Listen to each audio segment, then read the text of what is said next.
Yo, balik lagi sama gue Oki di Jangan Lupa Jadi Orang Baik podcast sama Oki Sob.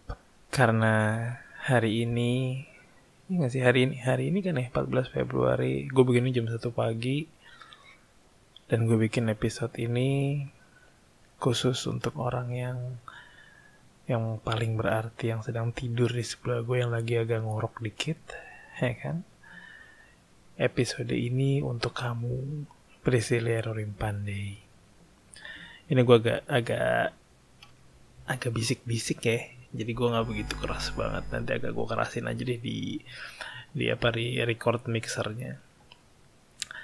Gue di sini pengen ngobrolin tentang apa ya? Ada beberapa episode sih sebelumnya yang gue bilang gue ngomongin tentang Cia, bagaimana situasinya dulu gitu-gitu ya. Tapi ini sebagai daripada lo cari-cari lagi, gue juga lupa episode yang mana. Jadi gue akan bikin lagi gitu ya, bikin lagi dan gue akan ngomongin ini dari pertama gue kenal dia gitu kan. Sebenarnya ini dari teman kita berdua yang namanya Mita. Kayak dia membawa Cia untuk basket bareng, intinya di Kemenpora bareng-bareng di Senayan. Gue nggak kenal dia nggak kenal gue cuma ngeliat dia ya layaknya cewek-cewek cantik pada umumnya lah ya, dengan dia punya cowok gitu kan. Jadi ya udah sih, santai aja. Nah, sampai kita waktu itu ada acara nonton bareng, ya kan. Tapi gimana ya, kalau gue ngomongin dari situ lagi, sorry kalau gue ngomongin dari situ lagi kayak basi aja sih. Kayak gue pengen ngomongin di mana, langsung aja kali ya. Yang waktu itu gue fast forward ke gue makan di Gultik Blok M. Nah, gue ngobrol-ngobrol bentar di situ. Ya layaknya dia punya cowok, gue juga ngobrolnya nggak menjurus-jurus, ya kan. Gue cuma ngajak ngobrol aja. Gue pengen tahu aja. Gue penasaran dengan sosok siapa Priscilia Rorimpandey ini. Jadi kayak gue ajak ngobrol aja biasa gitu kan. Lu siapa, kerja di mana, apa namanya sih, kayak umurnya berapa gitu kan. Begitu gue tahu umurnya ternyata beda 9 tahun sama gue. Terus dia udah lama pacaran sama cowoknya waktu itu, sekitaran 2 tahun, hampir 3 tahun mungkin, gue lupa. Nah, gue ajak ngobrol, tapi nggak lama kemudian dia harus pulang karena karena udah malam juga. Dia pulang naik Grab. Dia naik Grab kalau nggak salah. Dipesanin cowoknya waktu itu. Nah, udah malam juga. Terus akhirnya udahlah, abis itu kita ada acara. Dan ini kalian kalau mendengarkan juga waktu itu pasti ingat gue punya acara di Plaza Semanggi. Waktu itu acara basket rame-rame. Di situ kita juga kerja bareng dan bisa dilihat kalau dia anaknya bisa diajak kerja. Jadi maksud gue dia bisa serius lah, diajak kerja, diajak bercanda juga bisa, sembari kerja sembari bercanda, ya kan. Dan setelah itu pun ya dengan drama-drama yang ada di situ lah ya, drama-drama waktu acara yang ya udahlah, nggak usah gue bahas lagi. Itu drama-drama nggak enak juga, drama-drama sedih nggak enak.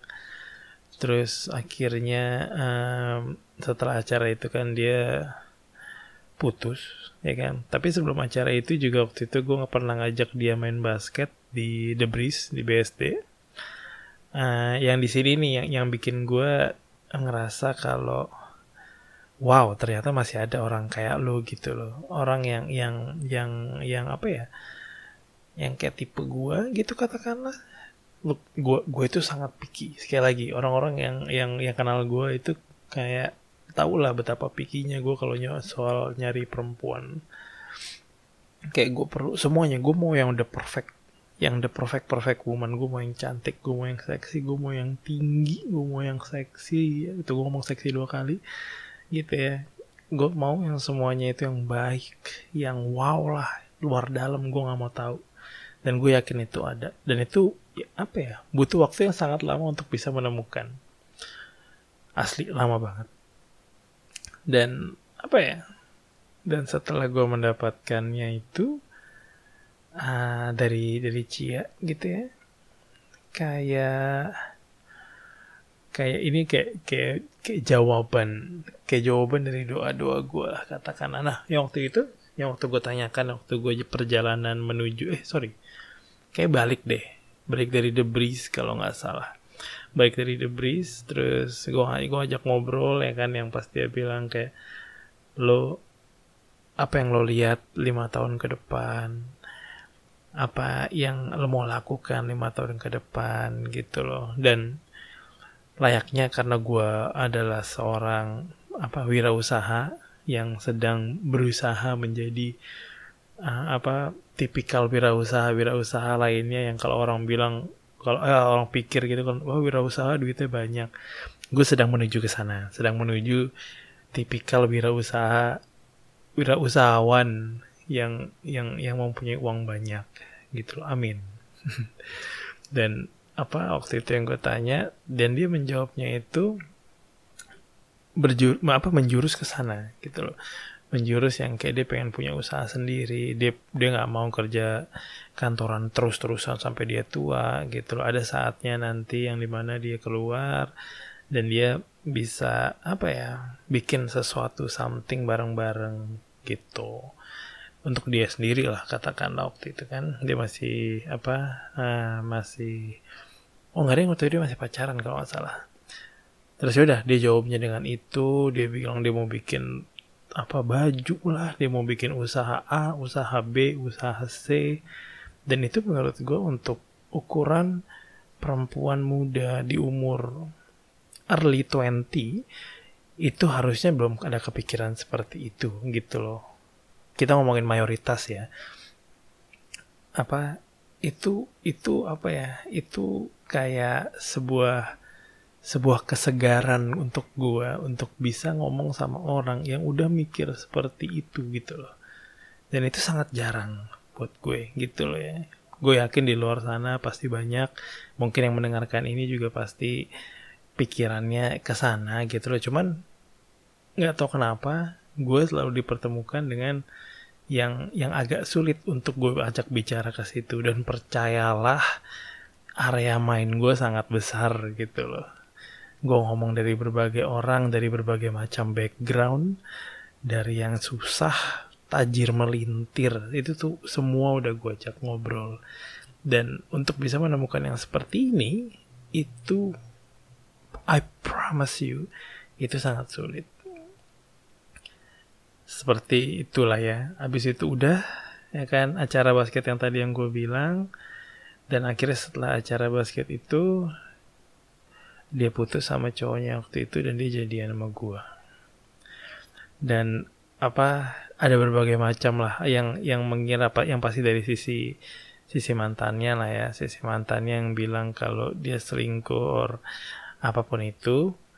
Ya kalau dari ini terserah mau percaya atau enggak, cuman buat apa juga gue bohong gitu ya, gak ada gunanya juga gue bohong kalau cuman buat ngasih makan egonya orang-orang yang hanya ngomongin tapi nggak tahu ceritanya misalkan ya. Cuman intinya adalah gue hanya mendekati pada saat Cia putus, dan gue tidak bermain-main pada saat dia masih pacaran, dan gue tidak menjurus apapun, dan gue tidak melakukan apapun. Intinya seperti itu. Nah, gue nggak mau ngomong banyak-banyak di situ. Tapi akhirnya setelah kita jadian, dan sampai waktu itu begitu jadian, bahkan gak lama kemudian, seminggu kemudian gue langsung tinggal di Bali. Itu LDRan 3 bulan, ya kan. Sampai gue balik lagi ke Jakarta karena gue yang gak kuat LDRan. Karena gue gak kuat jauh-jauh gitu. Najis sih, cuman asli. Untuk bisa menemukan orang seperti ini dan akhirnya jadi punya gue, dan harusnya LDRan, itu tuh gue gak kuat. Gak bisa banget gue gitu. Dan itu udahlah, kita sepanjang kira gue balik ke Jakarta kan, kita pacaran, kita saling mengenal satu sama lain. Dan saat dimana yang gue ngeh kalau ini nih yang jadi istri gue nih, kayak apa ya, kayak sebuah ada yang ngeklik kalau dari semua pencaharian gue ya di dunia persilatan romansa gitu ya, akhirnya gue menemukan seseorang yang benar-benar gue satu frekuensi banget. I mean, dia benar-benar berbicara dengan bahasa gue. Dia dengan kerecehannya yang sama levelnya kayak gue. Dan gue bisa, aduh itu enak banget deh, jujur gitu. Walaupun kita 9 tahun apart loh ya, kita berbeda 9 tahun lo bayangin. Dan itu waktu itu gue itu 2 tahun lalu kalau nggak salah, 1 tahun atau 2 tahun lalu sih, dikatakanlah 30 ya, dia 21 gitu ya, gue 30 dia 21, itu jauh banget, bahkan dari generasi ya, dengan musiknya aja udah beda banget gitu loh. Cuman otaknya ini yang gue bisa bilang gitu loh, otaknya itu yang berbeda. Kenapa? Karena masa lalunya yang bisa membuat dia sampai seperti ini gitu loh. Kayak gue akhirnya udah PDKT, akhirnya gue yakin kalau dia yang gue bisa bilang ini adalah istri gue, dan akhirnya gue beranikan diri untuk ngelamar gitu ya. Dan gue bisa kayak gue ngomong sama kalian nih, kayak gue ngerasa gue udah pasti dapet, dan jawabannya itu kayak 99,93% lah ya, itu udah pasti iya. Cuman proses untuk ngelamarnya tetap aja ada sebuah 0,07% tadi itu yang kayak mungkin ada kemungkinan dia akan bilang enggak deh gitu, apa gimana, or something yang kayak nggak seru gitu misalkan, gue nggak tahu. Kayak ada kemungkinan itu yang gue bahkan bikin gue tetap deg-degannya luar biasa gitu loh. Dan akhirnya setelah gue lamar dia bilang iya, dan akhirnya kita menikah gitu kan, dengan segala drama-drama pernikahan. Gue yakin banget para orang-orang yang udah menikah yang dengerin podcast ini itu punya dramanya masing-masing, dari sisi keluarga cowok maupun keluarga cewek, saudara cowok, saudara cewek, bahkan dari teman-teman atau sisi internal lainnya pun itu pasti ada dramanya. Cuman itulah yang bikin seru, jujur gitu loh, right? Dan akhirnya kita menikah, dan sekarang dia sudah hamil 3,5 bulan. Tepat hari ini ya, minggu depan itu minggu ke-15 kalau nggak salah, right? Gitu. Nah, again, yang tadi gue bilang adalah Cia punya semua alasan untuk dia menjadi seorang manusia yang marah, yang panas, yang angkuh gitu loh. Dia punya semua alasan untuk membenci dunia ini, bahkan membenci Tuhan, right? Dia punya semua alasan itu dari sisinya, dari masa lalunya di keluarga, dari dia dilempar sana dilempar sini untuk dia tinggal di mana-mana gitu kan. Gue sangat berterima kasih dengan keluarga yang keluarganya dia waktu itu yang mau menampung dia waktu kecil gitu, yang pokoknya masa lalu yang bisa lu pikirkan dari seorang anak yang buruk gitu ya, yang keluarga kurang hangat mungkin ya, yang keluarga kurang hangat, yang kurang bisa mendapatkan kasih sayang orang tua, yang dia bingung untuk megang siapa, dia mesti nanya siapa, dia bingung gitu loh, gitu ya. Again, dia punya semua alasan untuk membenci dunia, bahkan membenci Tuhan, gue bilang.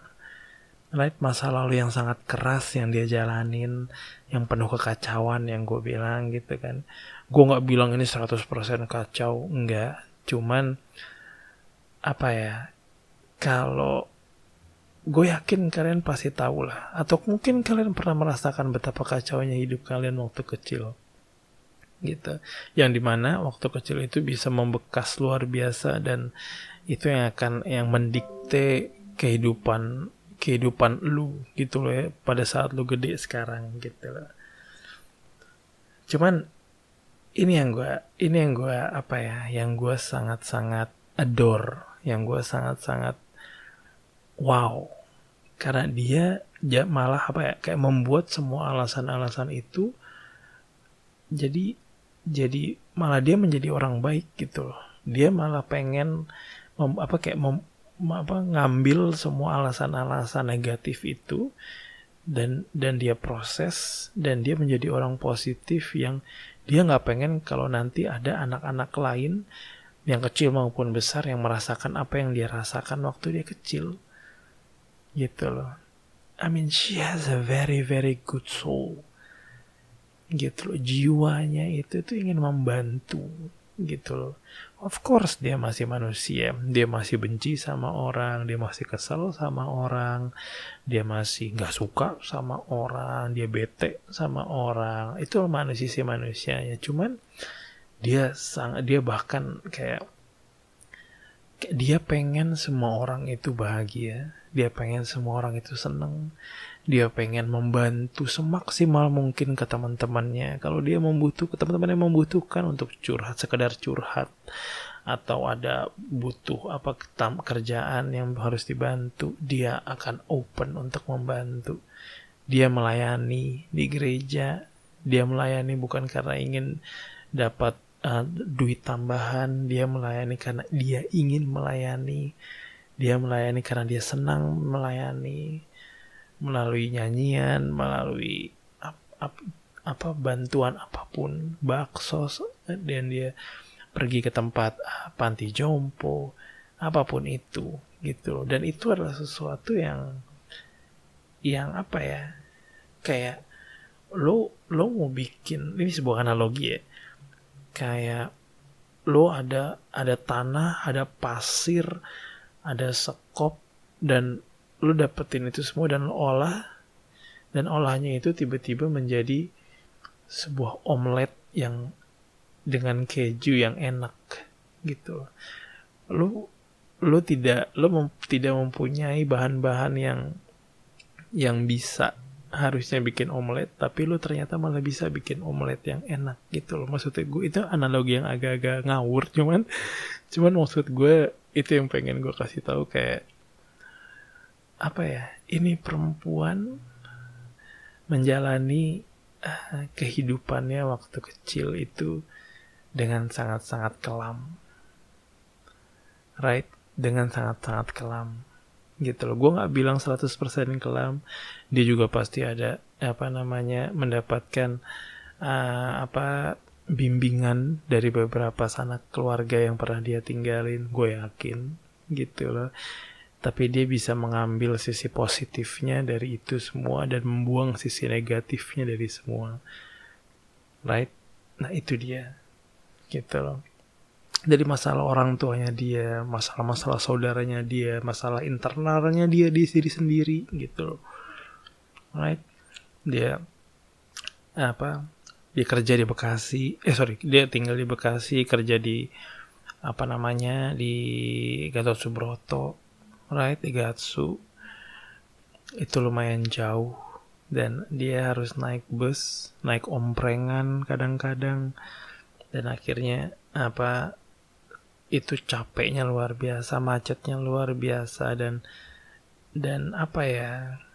dan dia jalan kaki dari pinggir tol kalau naik bus, dan ada banyak kemungkinan untuk dia bisa diisengin sama orang gitu ya. Dan kalian tahu sendirilah betapa kacaunya Jakarta ini gitu lah, kayak ada cewek jalan dikit aja itu bisa di sweet-sweetin, digodain, bisa dicolek, bisa diculik misalkan. Lalu bayangkan ada cewek putih, tinggi, seksi gitu ya, jalan sendirian dari tol pulang kerja gitu ya. Untung Tuhan jagain gitu loh, right? Ini yang aku mau bilang, ini gue akan langsung ngomong ke Cianya gitu ya lewat podcast ini. Kamu kuat jalan itu sendirian. Di saat kamu nggak tahu mau percaya sama siapa, kamu percaya Tuhan sama diri kamu sendiri. Di saat kamu bingung, kamu mau megang siapa, kamu megang Tuhan sama megang diri kamu sendiri. Dan itu buat aku adalah sesuatu yang sangat luar biasa, dan aku banyak belajar banget dari itu. Dari apa ya, kayak aku percaya bahwa Tuhan gak pernah ninggalin kamu. Aku bahkan jujur kalau nggak tahu, kalau aku ada di posisi kamu waktu kecil, kayak waktu kamu kecil itu, aku mungkin jadi anak yang narkoba, ngamuk-ngamuk sama dunia, nyalain nasib, kenapa hidup gue begini, kenapa hidup gue begitu, ya. Kenapa situasi gue beda sama orang lain, apa salah gue, kenapa gue dilahirin di dunia ini ke dalam keluarga yang kacau balau, kenapa gue nggak dilahirin ke keluarga yang tajir, yang hangat, yang bisa jalan-jalan ketawa bareng di mall, yang bisa berenang bareng gitu loh. Dan kamu menjalani itu semua, dan kamu come out dan menjadi orang yang jauh lebih baik daripada orang-orang, anak-anak lainnya lah, maksudnya bisa gue bilang gitu. Sekali lagi aku percaya Tuhan gak pernah ninggalin kamu gitu kan. Aku adalah manusia yang sangat beruntung yang bisa dikasih tanggung jawab untuk jagain kamu dan anak-anak kita nantinya. Aku banyak banget belajar dari kamu, dari kekuatan kamu, dari iman kamu, dari kegigihan kamu, dari ketegasan kamu, dari sabarnya kamu, dan ini yang paling gue pelajari itu adalah bagaimana kamu akan selalu menjadi berkat buat orang lain, mau dari sisi yang paling kecil maupun yang paling besar. Dan kamu gak mikir panjang, kalau ini bisa membantu orang lain, dan itu pasti akan langsung kamu lakukan. Dan tadi aja kita pulang dari gereja, dan sepanjang perjalanan pas lagi di motor gitu ya, dia bilang yang kayak, babe, nanti pas ulang tahun aku kita masak nasi goreng yuk. Gue bilang, buat apaan lu masak nasi goreng? Yang kayak, iya, kita masak nasi goreng gitu ya, lumayan banyak, terus kita bungkusin, terus kita kasih aja gitu yang buat orang-orang yang di jalanan ini, kasih satu. Gue bilang, lo mau bakso gitu kan? Ya semacam itulah gitu loh. Dan itu gue dengernya tuh kayak wow, bukan dalam artian, bukan kayak kesannya dia doang yang bakso, no, kayak lebih ke arah yang kayak you actually think about other people too gitu. Gue di saat kehidupan gue sama Cia ini yang gue bisa bilang belum seindah yang orang pikirkan ya. Maksud gue yang kayak gue bisa jalan-jalan kemana-mana, gue happy sana sini gitu loh. Gue sama Cia sedang struggling untuk membuat kerajaan kita gitu loh. Sedang struggling untuk bisa secara finansial itu independen gitu. Gue dengan usaha-usaha catering gue ini yang sedang gue usahakan, dan Cia dengan kantornya yang masih, bahkan Cia masih nge-support gue, misalkan kalau di saat gue lagi gak ada uang, Cia bayarin gue makan di luar gitu loh. Karena kita berdua udah sehidup semati janji di depan Tuhan untuk saling melengkapi gitu. Dan kayak di awal ini untuk kamu, babe, karena ini baru-baru banget kita menikah dan kita menjalani kehidupan keluarga ini gitu ya. Aku pengen bilang sama kamu kalau di awal keluarga kita yang kecil ini aku gak bisa janji banyak. Aku cuma bisa membuktikan kalau aku gak akan berhenti belajar, dan ingetin diri aku sendiri bahwa setiap hari bareng kamu itu adalah anugerah tersendiri, bahwa setiap detik kita tertawa itu adalah mukjizat Tuhan yang sedang kita jalanin gitu loh. Dan apapun nantinya, dengan segala masalah yang akan dilempar ke kita, dan segala kesulitan, segala kenegativitasan lah ya, apapun itu, aku percaya bahwa kita akan selalu mencari jalan keluar bareng-bareng. Karena karena layaknya pasangan yang bagus, yang perfect katakanlah, itu pasangan itu selalu melengkapi satu sama lain. Dan gue nggak tahu juga sih, kalau gue bukan expert dalam soal berpasangan gitu, cuman gue lumayan expert di bidang lu beneran sayang atau enggak itu bisa dilihat dari apakah dia menanyakan ke dirinya sendiri bahwa apa gue yang terbaik buat dia, dan kita masing-masing mempertanyakan itu gitu. Dan gue akan selalu berusaha untuk menjadi yang terbaik untuk Cia, dan Cia juga selalu berusaha untuk menjadi yang terbaik sama gue. Sampai di situ aja episode kali ini. Di hari Valentine ini, sekali lagi gue bikin episode ini khusus untuk istri gue. Sampai di situ aja sih. Aku sayang kamu, Priscilla.